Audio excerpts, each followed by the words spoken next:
the direction of travel, it's what worries me. So, 3 or 4 years ago, we would have had 180,000 graduate jobs, recruiting graduates on read.co.uk. Is now down at 55,000. So, that shows. I mean, some people might say, well, that's your business. But I mean, every other business is saying the same thing. But if you or perhaps your children are looking for a job at the moment, you'll know how tough it is out there. A survey of employers says that artificial intelligence and the rise of national insurance contributions have led them to cut back on recruitment. The research was conducted by the recruitment company Reed. The firm has launched what it calls the Million Jobs Giveaway to help. Joining us to explain more is James Reed, the CEO of the company. Morning, James. Good morning, Steve. AI has been this looming presence in our lives. Is it more than just looming when it comes to recruitment now? Is it starting to change decisions on the ground? Oh, it's real. It's not looming at all. It's out there. It's becoming ubiquitous, and all businesses, I think, are adopting AI in some shape or form, whether it's just using ChatGPT, and we're seeing that it's having an impact on job vacancies. And our survey of employers that you just mentioned showed that 15% said they'd cut back on recruitment because of AI, and they're looking to automate. And what are they looking to automate away? Well, workers, unfortunately, seems to be the case. So what happened this morning is the government published its latest jobs data from the Office of National Statistics, and it showed an unprecedented 38th period of declining job vacancies. We've never seen anything like that. That's more than 3 years of declining job vacancies. So this is a structural change, and I'd argue that AI is a very important factor in that. Can we put it as strongly as this, James, that there's a crisis coming in white-collar work in this country? Yeah, I think there is. I think that's completely correct. And because the momentum, the direction of travel, it's what worries me. So, 3 or 4 years ago, we would have had 180,000 graduate jobs, recruiting graduates on read.co.uk. Is now down at 55,000. So, that shows. I mean, some people might say, well, that's your business. But I mean, every other business is saying the same thing, that far fewer graduate opportunities are available to young people. So, and we've got the latest statistic that over 1 million young people are now NEET again, which goes way back into the last century that it was last that bad.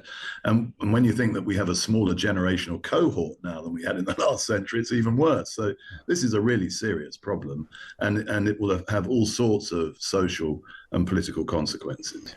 Would you advise children, I think about this a lot, my eldest is 16, my youngest is 7.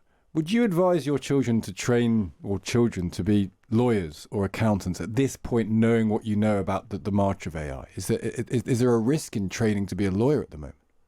One of my children is an accountant, so I don't want to put him off. I sort of keep encouraging him. But there are fewer accountancy jobs, that's really clear. And sort of a lot of these white collar roles are being automated. So, if you're young and you have interest in doing things with your hands, I think that should be encouraged, because a lot of jobs that involve doing things with your hands are still going to be available to young people. It's the sort of service business type jobs that are being hit hardest. So it's like a white collar recession, rather like the blue collar recession of the 1980s. I recognize the same pattern in a way, when a lot of jobs are being hollowed out by automation. I'm thinking about factories and coal mines, offices now. And whether the middle class respond in the same way as people who did manual labour, that's a fascinating political question, James. Yeah, well, we can see there's a lot of political sort of anger at the moment in all sorts of ways. And there are more and more people who are feeling alienated, isolated, and sort of discombobulated by what's going on around them. And that gives opportunities to different political actors. So, I mean, both of the major political parties in the UK are polling at historic lows, aren't they? And it might be connected. Do you think we need to reassess what is a good job in inverted commas? The idea that a good job is being a lawyer because you know that you'll get well paid, you'll have a long career, or an accountant or whatever. Maybe you need something that's a bit more AI proof to be considered a good job in future. Well, that's one version. I mean, I think a good job is where you're able to help people in a positive and constructive way and get, improve people's lives through work, as we like to say at Reed. That's what we try and do. So, there are all sorts of good jobs that don't involve big lawyers or accountants. And I think probably there's a big cohort of middle class people who need to think again about that. who maybe have looked down on jobs in hospitality or trades, and they should think again, well, certainly for their children's benefit, because those are going to be the jobs of the future.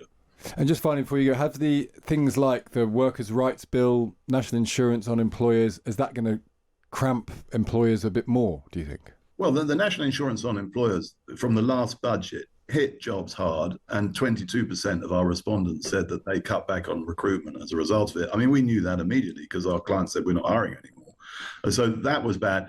And then that compounded with AI has made it particularly difficult. I mean, we've got a budget coming up. I really hope the government don't hammer jobs again. I mean, because I think that would be a terrible thing to do. And then you have the Employment Rights Bill, which is being batted between the House of Lords and the House of Commons.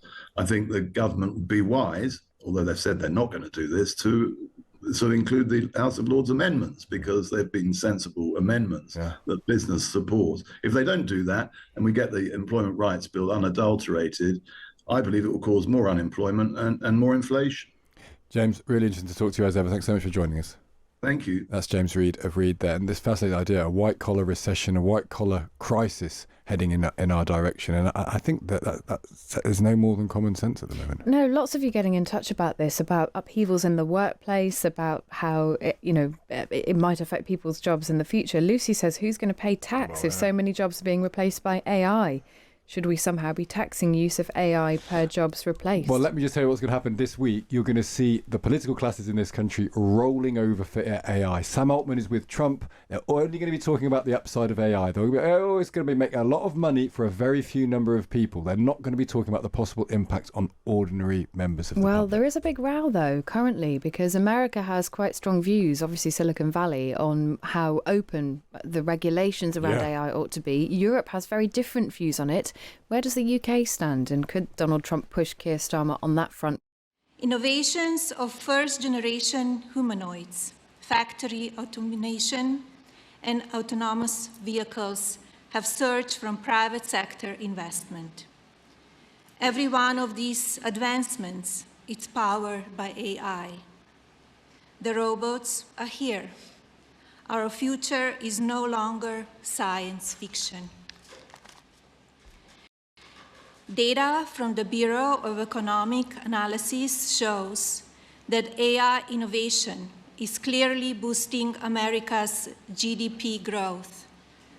Surely this is not a trend, for AI will serve as the underpinning of every business sector in our nation, including education, life sciences, finance, and design.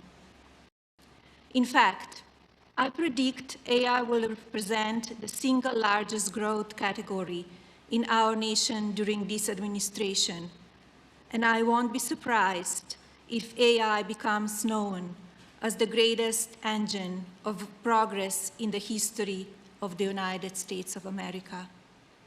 We must manage AI's growth responsibly. During this primitive stage, it is our duty to treat AI as we would our own children, empowering, but with watchful guidance.